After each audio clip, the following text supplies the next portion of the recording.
Boa noite. Queria agradecer mais uma vez o convite, doutor Silvio, né, para a gente poder explicar um pouquinho sobre como é nosso trabalho dentro do NatJus, tá? O que a gente leva para os magistrados, né? Como é que a gente pode contribuir. A gente vai falar um pouquinho da formação do núcleo, da expansão, vamos falar um pouquinho sobre os números, como é feita a nota técnica, exemplificar um pouquinho de alguns casos e vamos lá. A doutora Catarina já introduziu, né, como é que o NatJus foi criado. Na verdade, na época que foi criado, a nomenclatura era NATS, Núcleo de Apoio Técnico de Saúde, por essa recomendação do Conselho Nacional de Justiça de 2010. Então, em novembro de 2011, Secretaria de Saúde e Tribunal de Justiça celebraram um convênio. E aí, a Secretaria de Saúde veio com a parte de recursos humanos, né, veio com os farmacêuticos, veio com o coordenador, e veio com uma médica, que a gente conseguiu a permuta por doutora Mirella, e aí o Tribunal de Justiça nos cedeu o espaço físico. Então, essa foi a forma que o NatJus foi criado lá atrás, em 2011. Começou a funcionar só em 2012. E lembrando que o limite dos processos que a gente recebe, que a gente responde, são aqueles processos em que o Estado é parte. Então, tá aí. Em 2016, teve que haver uma adequação nas nomenclaturas nos núcleos de assessoria técnica espalhados pelo Brasil. Cada um chamava de uma forma. Então, o Conselho Nacional de Justiça pediu que todos unificassem os nomes e passasse a se chamar NatJus, Núcleo de Apoio Técnico ao Judiciário, acrescido do seu estado. Então, Núcleo de Apoio Técnico ao Judiciário de Pernambuco, NatJus PE, NatJus BA, NatJus CS, Bahia, Ceará, enfim, todas as federações de todos os estados da nossa federação, né? Em 2017, por uma iniciativa do próprio Comitê de Saúde e uma necessidade da Justiça Federal, foi realizado um acordo de cooperação entre o Tribunal de Justiça e a Justiça Federal, para que a Justiça Federal pudesse se utilizar também dos nossos serviços, né, do nosso apoio. Então, eles nos deram a contrapartida de um apoio administrativo, que é uma pessoa que coleta todos os nossos dados, passa por uma planilha. Vocês vão ver que a gente consegue tratar esses dados porque tem alguém planilhando. Antigamente era a gente que fazia tudo, mas passou a ficar muito pesado. Então, a gente pediu esse apoio administrativo, que era o que eles podiam dar também na época, e pedimos à Secretaria de Saúde mais um médico e 2 farmacêuticos. Demorou um bocado, né? Eu fiquei sozinha durante 2 anos no NATS, porque 2 farmacêuticos saíram, a gente não conseguiu repor esses farmacêuticos que saíram, e aí só em março de 2018 que a gente ganhou o Diego, que já trabalha com isso há muito tempo também. Eu e o Diego, a gente começou, eu na época trabalhava na Secretaria de Saúde, depois fomos juntos responder a parte de ação judicial e estamos nessa até hoje, já tem 11 anos, né, Diego? Então, ficamos eu e Diego. Em setembro de 2019, a gente recebeu o 3º farmacêutico, com a graça de Deus, e entramos em janeiro de 2020 com 4 farmacêuticos. Hoje, a nossa dificuldade é conseguir mais médico, né? Porque a Mirella é sozinha para abarcar tudo que ela abarca, então a gente está aí com um médico na agulha para ajudar a Mirella também, porque ela também fica sobrecarregada. Atualmente, a nossa composição continua com a advogada desde o início, a médica, que é a Mirella também, praticamente desde o início, um apoio administrativo e 4 farmacêuticos. A localização física do NatJus hoje é no Rodolfo Aureliano, no 4º andar. Existe um telefone que, se alguém precisar entrar em contato, que é o 31810756. E toda a nossa comunicação, na verdade, é por e-mail.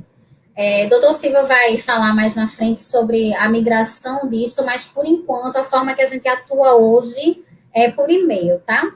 Então, é bem simples. A gente pede que vocês enviem em PDF para o nosso e-mail as peças, né, tipo petição inicial, documentos médicos, que é o mais importante para a gente, laudo, exames, o que tiver da parte médica, ser enviado para que a gente possa receber e responder esse processo. O apoio administrativo, ele vai olhar se tem toda a documentação que a gente precisa. Se não tiver, ele já faz a solicitação. A gente recebe, ele distribui esse processo entre os farmacêuticos. Tem alguns médicos que prestam consultoria, assim, prestam consultoria não, ajudam Mirella em alguns casos, então ele passa alguns casos específicos para esses médicos também, mas é uma coisa muito pontual. A gente faz a nova avaliação dessa documentação, confecciona a nota técnica, passa pela coordenação, que ela dá uma olhada, volta para o apoio técnico, e aí sim a gente envia a resposta para o gabinete do magistrado. Então, a finalidade, como a doutora Catarina disse, nada mais é do que ajudar os magistrados, é ter mais uma fonte de informação sobre uma matéria que é tão específica, né? Que são medicamentos, internações hospitalares, home care, tratamento médico de diversas naturezas, intervenções cirúrgicas, fraldas, leites, alimentos, material médico hospitalar, terapias alternativas, exames. Então, tudo isso chega no NAT-JUS e a gente consegue processar as informações de forma mais mastigadinha para vocês, para tentar ajudar aí na definição, na tomada de decisão mesmo. Então, o NAT-JUS, ele começou a funcionar lá em meados de 2012, tá? Então, eu trouxe os números que a gente tem até hoje, 2020, não coloquei 2021, que está quebrado. Então, até hoje, o NAT respondeu 3.656 processos, o que dá uma média de 450 processos anuais, tá? A média entre processos farmacêuticos e médicos, ela é um pouco diferente. A gente tem 70%, 70 e poucos por cento farmacêutico e 20 e poucos por cento da parte médica. É sempre essa, 70 a 30% é mais ou menos isso que a gente vê de demanda. A demanda farmacêutica, pela questão cultural do medicamento, é sempre maior, né? A gente não foca na prevenção e sim no pós, né? Que aí entram os medicamentos. Em relação ao número de pleitos, porque um processo, muitas vezes, inúmeras vezes, não vem com apenas uma solicitação. A gente teve um processo que ele virou um trabalho, vieram 98 medicamentos em um único processo. Isso foi histórico, minha gente. Assim, a pessoa pedia que liberasse um valor por mês, a pessoa não, o advogado lá da pessoa pedia que fosse liberado um valor por mês para que a pessoa comprasse 5 fluoxetinas de marcas diferentes. Não sei quantas pomadas com a mesma, eu acho que era dexametasona, de marcas diferentes. Então, assim, a nossa função é realmente, não é eliminar a judicialização, pelo contrário, é racionalizar a judicialização. Somos técnicos, respondemos de forma técnica, baseado em evidência científica. Ponto. Essa é a função do NATS. Não é barrar ninguém, pelo contrário, é só afunilar realmente para que casos e absurdos como esses não venham a acontecer, né? Então, em um processo como vem com muitos medicamentos, então essa parte, dividindo o medicamento e a parte médica, passa a ser maior ainda para a parte farmacêutica. Então, 78% dos pleitos fica para os farmacêuticos e 22%, isso no geral total, ficou para os médicos, o que dá uma média de 625 pleitos anualmente, tá? Quem mais nos demanda são as comarcas de Recife, naturalmente pela proximidade, pela quantidade, né, de comarcas. A gente fez um processo, teve um trabalho muito próximo aos juízes, subia na vara, né, explicava o processo, conversava, tirava dúvida. Então, a gente foi, em 2012, tinha uma desconfiança ainda no nosso trabalho. Hoje, isso praticamente não existe mais, já são anos depois, né, todo mundo utiliza essa ferramenta, o Brasil todo, né, é uma coisa pública. Então, enfim, não tem, somos técnicos, né? Seguido pela Justiça Federal. A Justiça Federal está a segunda comarca que mais nos demanda. Para eles foi um excelente acordo de cooperação técnica, porque eles estão se valendo dos nossos serviços de forma, eles estão realmente utilizando a ferramenta. Ele já está em segundo lugar, mesmo nos utilizando apenas a partir de 2018.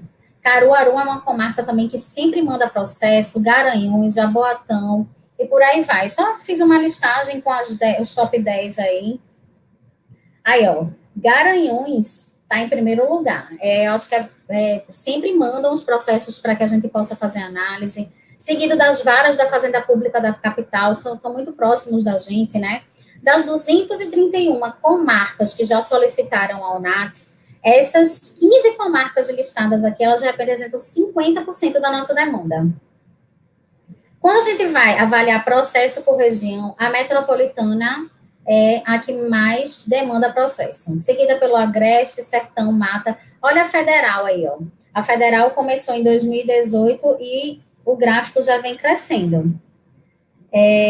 Deixa eu passar só para esse gráfico aqui. Quando a gente passa para esse gráfico que vai região por região, a gente vê que ó, em 2020, olha a curiosidade, a região metropolitana, que era quem mais solicitava, se a gente voltar para esse gráfico aqui, ó, de forma geral, a região metropolitana solicitou 48% dos nossos processos, mas se a gente vier para a parte de para análise anual da coisa, a gente vê que em 2020 a fatia da Justiça Federal utilizou a gente 20% e a metropolitana demandou 38%, tá?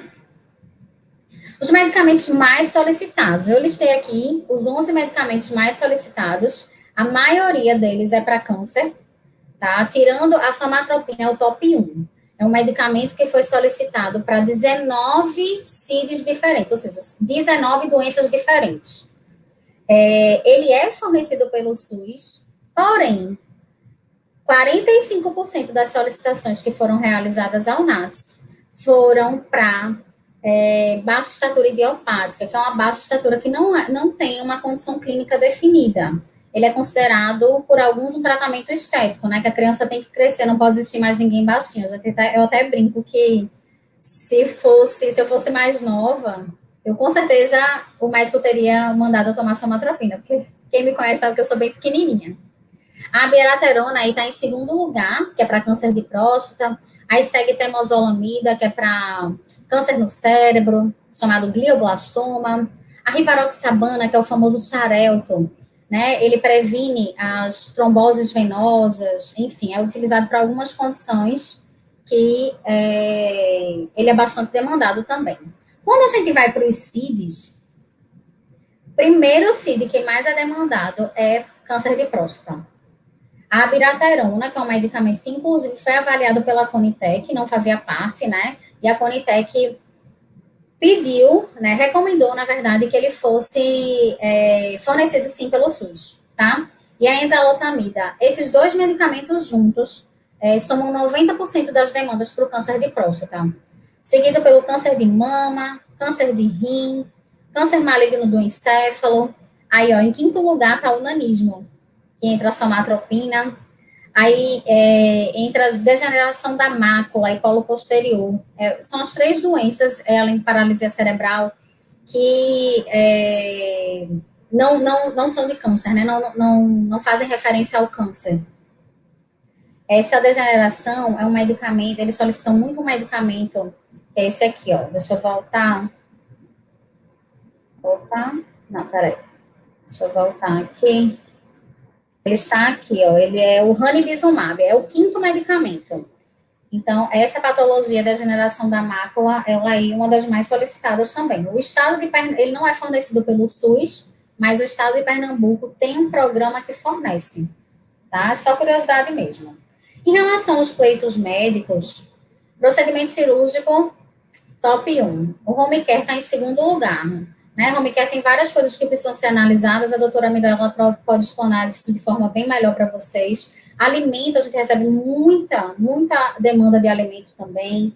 Passe livre em decorrência de doença, a gente recebeu muitos processos, inclusive a gente pediu que isso não fosse mais enviado, a doutora Mirella também pode explanar um pouquinho mais sobre isso.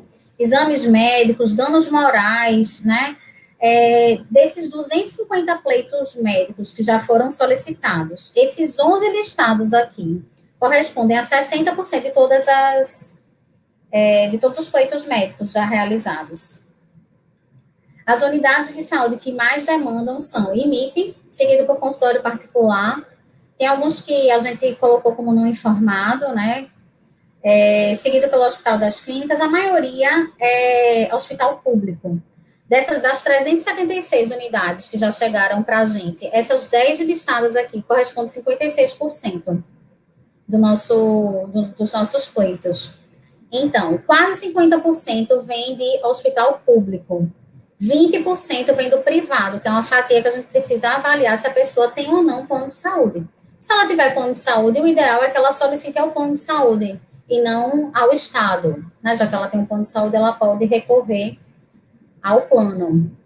20% é entidade beneficente, enfim, a gente já teve até demanda de outros estados.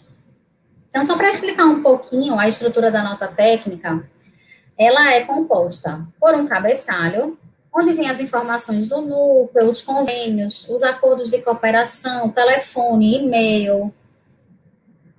A gente vai colocar todas as informações do processo. Qual é o número do processo, o nome do autor, qual é o tipo de processo, se é ação civil pública, se é um procedimento ordinário, quem foi o advogado, o nome do juiz, qual foi a comarca que surgiu esse processo, quem é o réu, né, o Estado de Pernambuco, é o nosso limite, né, a gente responde Estado de Pernambuco e Justiça Federal, além do pleito. Vai ser colocado também o nome do pleito. Aí, quando a gente vai analisar o caso, a primeira coisa que a gente faz é analisar a documentação médica. E a gente coloca todos os documentos, faz a análise, coloca aí. Aí vem para a evidência científica, que é a parte mais importante, é onde a gente vai avaliar se aquela solicitação realmente, se aquele medicamento tem eficácia para aquele caso concreto. Essa parte é importantíssima, é onde vem o nosso estudo. Na parte de regulamentação do pleito, vem várias informações importantes. Qual é o nome do princípio ativo? Porque muitas vezes o medicamento vem prescrito sem ser pela denominação comum brasileira. E no SUS, a gente é princípio de que esses medicamentos sejam prescritos pela denominação comum brasileira. Então, a gente coloca o princípio ativo, os nomes comerciais daquela droga, porque às vezes existem vários, né? A gente coloca principalmente aquele que foi prescrito para que o magistrado entenda que o princípio ativo daquela marca comercial é aquele, tá? Marcas comerciais existem várias, muitas vezes, às vezes só existe uma, dependendo do medicamento, se ainda não teve quebra de patente. Qual é a apresentação? É ampola, é comprimido, é cápsula, quanto que vem? O código ATC, que é uma classificação farmacológica daquela droga, que é importante essa classificação quando a gente vai falar de alternativas terapêuticas. Esse medicamento tem ou não registro na Anvisa? Tá bem fácil de ver aí. Tem genérico, tem similar. Se foi avaliado ou não pela Conitec, essa informação é muito importante. Às vezes foi avaliado pela Conitec, mas não para aquele caso concreto. Né? Se foi avaliado, aí vai dizer o que a Conitec falou. Ela recomendou ou não que fosse incorporado ao SUS? Qual é a indicação daquilo em bula? E se esse medicamento é off-label ou não? O off-label nada mais é do que aquele medicamento que foi prescrito para uma doença qualquer, porém, essa doença não está descrita na bula. Então, é um uso off-label, o que não significa que esteja incorreto, tá? Existem muitas drogas que são realizadas, são utilizadas de forma off-label, porque ou o laboratório não teve a intenção, não teve a necessidade, não teve, enfim, não foi interessante para ele pedir aquele registro para aquela patologia, né? Ou então ele já pediu e ainda não foi aprovado, mas existem sim estudos que comprovam sua eficácia. Então, o trabalho do NATS não é apenas informar se é off-label ou não, e simplesmente descartar, informar se for off-label, se sim, se tem ou não evidência para que seja utilizado no caso concreto. Como é o acesso desse pleito no SUS? Ele tem no SUS? Se tem, como é que acessa? Não tem. Então, se não tem, tem alternativa terapêutica? A gente vai descrever as alternativas terapêuticas se tiver. Se não tiver, vai informar que não tem nenhum tratamento, enfim, vai ser informado. Quanto custa esse tratamento para esse doente? E a conclusão. A gente finaliza com a conclusão. E tudo que a gente faz é baseado em evidência científica. Evidência científica é o uso contencioso, explícito e judicioso da melhor evidência atual no processo da tomada de decisão clínica, particularizando aquele doente. Isso é muito importante, isso é uma coisa que a gente sempre bateu na tecla. A gente precisa analisar caso a caso, porque tudo depende da condição dele, do que foi utilizado, qual foi o protocolo utilizado anteriormente. Então, isso tudo é importante para a gente analisar. é aplicar a prática clínica, os resultados da melhor evidência disponível. Pode ser considerada a arte de avaliar, reduzir a incerteza na tomada da decisão em saúde. Então, tudo que a gente faz é baseado na melhor evidência científica possível, disponível. Então, essa pirâmide que eu acho ela linda, né? O maior nível de evidência que a gente tem são as revisões sistemáticas. Nem sempre vai ter, mas esse é o melhor nível de evidência possível. Seguido de ensaios clínicos randomizados. Vem abaixo estudo de coorte, estudo de caso-controle, relato de caso e, por último, a opinião do profissional. Esse é o último, é a base da pirâmide. Uma vez a gente até teve um problema, porque foi colocado num parecer que, de acordo com as evidências, para aquele caso, não seria interessante. Foi colocada alguma expressão que o colega do outro lado, o médico do outro lado, ficou bem bravo, dizendo que era um absurdo falar aquilo. Então, assim, a gente tem uma consciência muito tranquila de que a gente não fala nada. Tudo que está escrito dentro do parecer não é opinião nossa, é opinião de especialistas. Como é que o NATS, ele busca, né? Existem diversas formas de buscar evidência científica. Tem gente que vai nas pesquisas primárias, aquelas pesquisas de internet, em estudos muito preliminares. O NATS, ele se baseia na síntese da literatura. Ele vai, né, nós técnicos, vamos lá no UpToDate, que é uma base de dados mundial, com revisores mundiais, onde lá tem todas as linhas de tratamento, quais são os passos que devem ser tomados. Muitas vezes a gente também vai buscar Cochrane, que é onde tem revisões sistemáticas. Então, essa é a base da nossa pesquisa, tá? Quando a gente precisa de uma análise econômica, a gente vai lá para a Conitec, para o SUS, é uma base que a gente usa também para poder fazer nossos pareceres, além de utilizar diretrizes clínicas e aplicações dessas diretrizes nas diversas sociedades que existem espalhadas por aí. Vamos falar um pouquinho sobre as experiências de casos que a gente tem dentro do SUS. Eu não sei se todos os juízes que estão assistindo são juízes novos, se são juízes com experiência.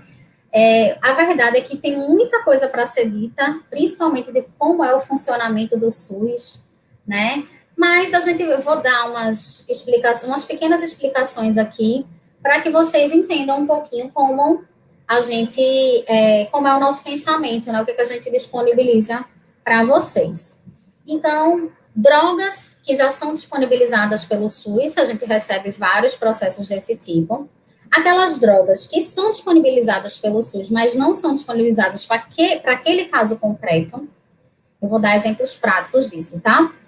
Aquelas drogas que são aprovadas no Brasil, mas não estão disponíveis para os pacientes do SUS.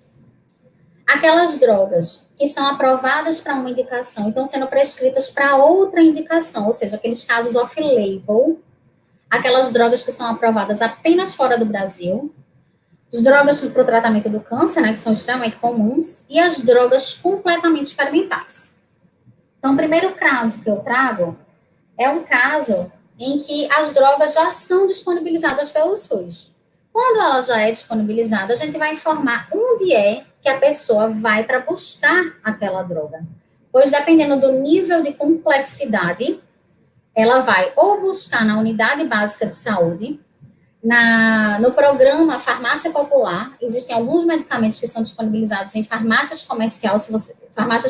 Se você chegar com a prescrição, com a sua identidade, você consegue ou pagar pouco, é uma preferência sua, né, pela facilidade, ou receber de forma totalmente gratuita.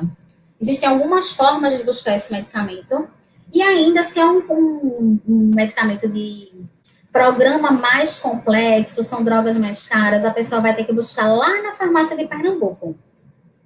Para isso, a gente normalmente anexa o guia de usuários, o guia dos usuários, que vai informar onde informa todos os documentos que o paciente, que o interessado precisa levar, documentos médicos, documentos pessoais, como é que ele faz para fazer a renovação.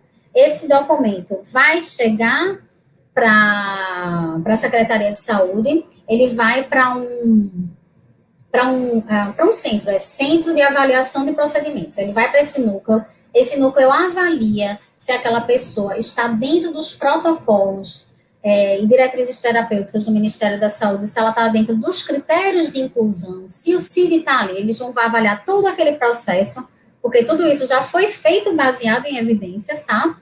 Então, se ele estiver dentro daquele protocolo, ele vai estar cadastrado na farmácia de Pernambuco e passa a poder ter o seu direito de receber o seu medicamento.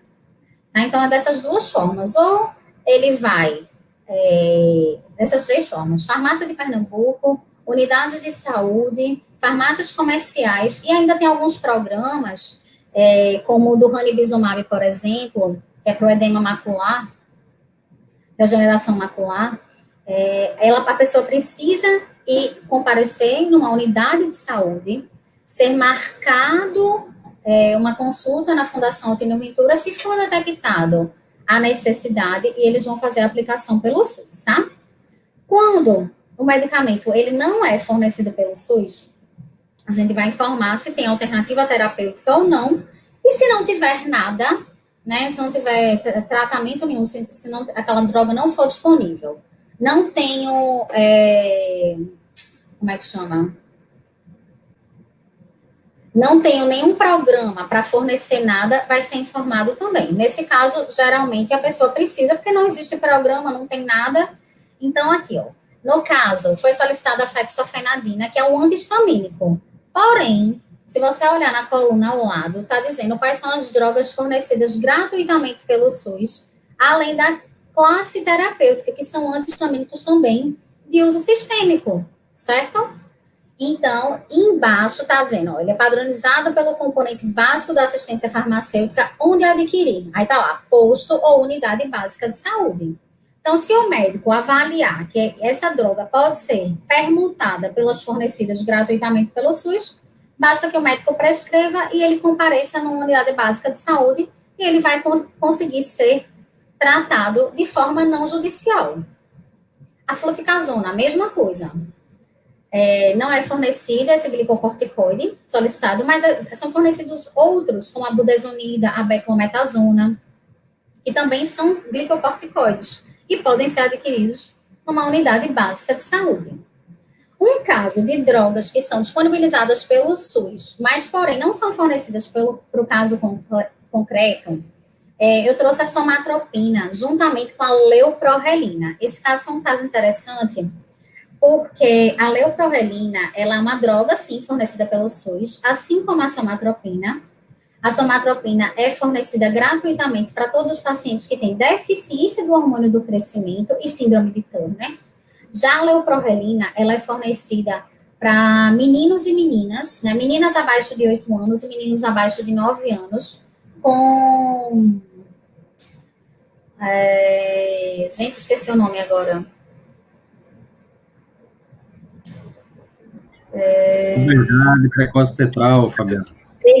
Obrigada. Puberdade precoce central, exatamente. Essa menina já tinha 14 anos, tá? Então, ela não tinha puberdade precoce central, né? Aos 8, ela já passou muito tempo dos 8 anos de idade. As epífises já estavam, provavelmente, ali bem próximas de serem fechadas.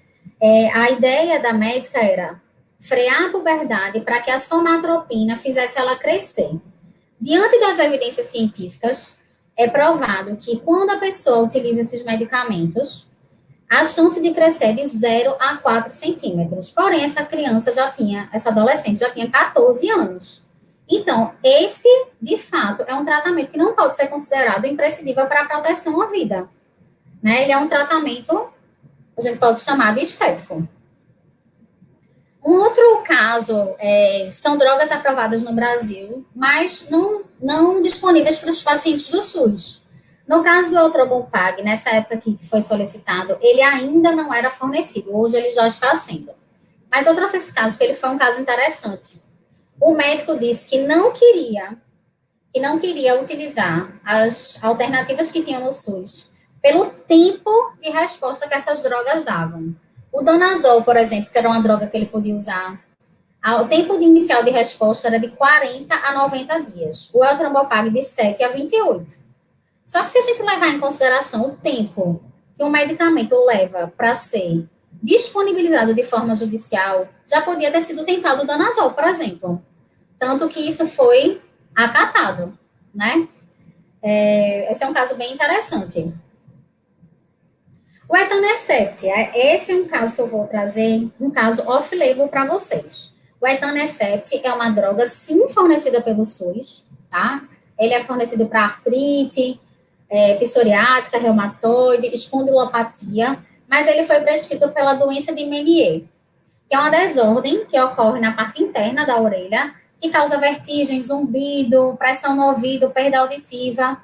E aí, quando a gente foi buscar as evidências, apesar de ser off-label, a gente foi buscar as evidências, e as evidências disseram que, infelizmente, são necessários mais estudos para que essa terapia possa ser recomendada. Então, assim, é uma coisa muito incipiente ainda. Mas o SUS fornecia diversos medicamentos que eram utilizados na síndrome. Esses medicamentos foram listados, né, acima na nota técnica, para que o médico fizesse a avaliação, se julgasse que podia ser ou não trocado, né, ou pudessem ser utilizadas essas outras drogas. O diazóxito é uma droga que não tem registro na Anvisa, tá? Mas a própria Anvisa, ela emitiu uma RDC em 2014 dizendo que essa droga poderia ser comerciada em território nacional em caráter excepcional. Porque, para quem tem hipoglicemia provocada por uma hiperinsulinemia persistente na infância, necessita desse medicamento. Então, esse é um caso que essa pessoa, de fato, apesar de não ter registro no Brasil, ela precisa dessa droga.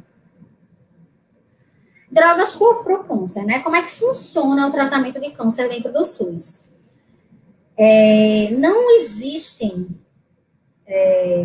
nos CACUNs e na verdade, o SUS ele não padronizou, né, tratamento nenhum, porque cada instituição trata de uma maneira diferente, tem protocolos diferentes para tratar. Existem diversas maneiras de tratar o mesmo câncer.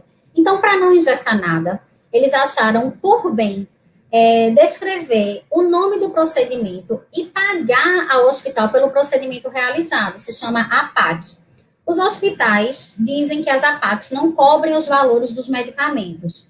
Aí o SUS diz que consegue, porque não são todos os pacientes que precisam, na hora que faz a conta dá para pagar, enfim, fica aquela coisa. A nossa função não é dizer se paga ou não paga, a nossa função é dizer qual é a evidência para esse caso. Então, a biraterona, por exemplo, que não era fornecida, em 2019, final de 2019, ela foi avaliada pela Conitec, e a Conitec, sim, disse que ela deveria ser incorporada no SUS. São poucos os medicamentos que o SUS faz compra centralizada para o câncer, mas são medicamentos que têm evidências que são indiscutíveis. Então, a biraterona entrou para esse rol dos poucos medicamentos que têm compra centralizada pelo SUS. E aquelas drogas que são completamente experimentais, são drogas que não podem ser compradas em lugar nenhum. A pessoa tem que estar dentro de um estudo clínico para poder utilizar essa droga. Foi aquele caso que foi super falado, né, como é o caso da fosfetanolamina, por exemplo, que foi a pílula do câncer. Acreditava-se, existia uma esperança muito grande na cabeça das pessoas que iriam se curar com uma droga que foi testada apenas em camundongos para alguns tipos de cânceres. Para uma droga chegar a ser utilizada em humanos, ela precisa passar por diversas fases de estudo, inclusive, mesmo quando passam por todas essas fases, na pós-comercialização, muitas vezes elas precisam ser retiradas do mercado, porque está fazendo com que pessoas se suicidem, está fazendo com que a pessoa sangre e morra. Então, assim, e vem a óbito, né, desculpa, vem a falecer. Então, quando se trata de drogas completamente experimentais, a gente tem que ter muito cuidado. Ainda bem que, assim, no NatSUS Recife, Pernambuco, ainda não chegou, né, as drogas como hidroxicloroquina, cloroquina, ivermectina, azitromicina, que no começo eram drogas que estavam ali achando que conseguiam prevenir o coronavírus. Hoje, né, mais estudos terão para frente, mas hoje o que a gente sabe é que essas drogas não previnem coronavírus. O que previne coronavírus, de fato, é manter as mãos higienizadas, manter o distanciamento social, utilizar máscara quando precisar sair, né, manter o máximo de cuidado possível, o distanciamento social. Isso sim ajuda, e a vacina, óbvio, que é a única coisa de fato efetiva que se tem até o momento para coronavírus, é isso. Então, eu trouxe assim um pensamento, né, para a gente ficar com ele, né? Como enfrentar o desafio de garantir a universalidade do SUS, dessa assistência farmacêutica, com recursos que são contingenciados. Será que o acesso aos medicamentos devem ser limitados, mesmo que envolva medicamentos experimentais, sem registro, sem comprovação científica? Ou ele deve ser um acesso tecnicamente parametrizado? Isso aí fica uma pergunta para vocês. Porque diante de necessidades que são sempre limitadas na saúde, os custos são sempre crescentes e os recursos são finitos. A gente precisa obter a máxima eficiência nesses recursos, a gente precisa racionalizar tudo que está na justiça. Então, essa é a função do NADS. Eu lembro que o Brasil é o único país com mais de 200 milhões de habitantes que assumiu esse desafio de ter um sistema universal público e gratuito de saúde. Né? De uma certa forma, todos nós, de forma direta ou indireta, somos usuários do SUS. Hoje estamos sendo vacinados contra o Covid pelo SUS. Então, precisamos cuidar, ele não é perfeito, ele é cheio de falhas, né? Não estou aqui fazendo alusão, nem estou endeusando o SUS, mas o SUS é, sim, uma grande ferramenta para muita gente, é a única coisa que muita gente tem. Então, a gente precisa, sim, racionalizar. A nossa função é simplesmente ser técnico e passar a melhor informação possível para que os senhores juízes possam decidir da melhor forma possível, utilizando ou não as nossas informações. Isso aí é independente. Tá? Queria agradecer a todos.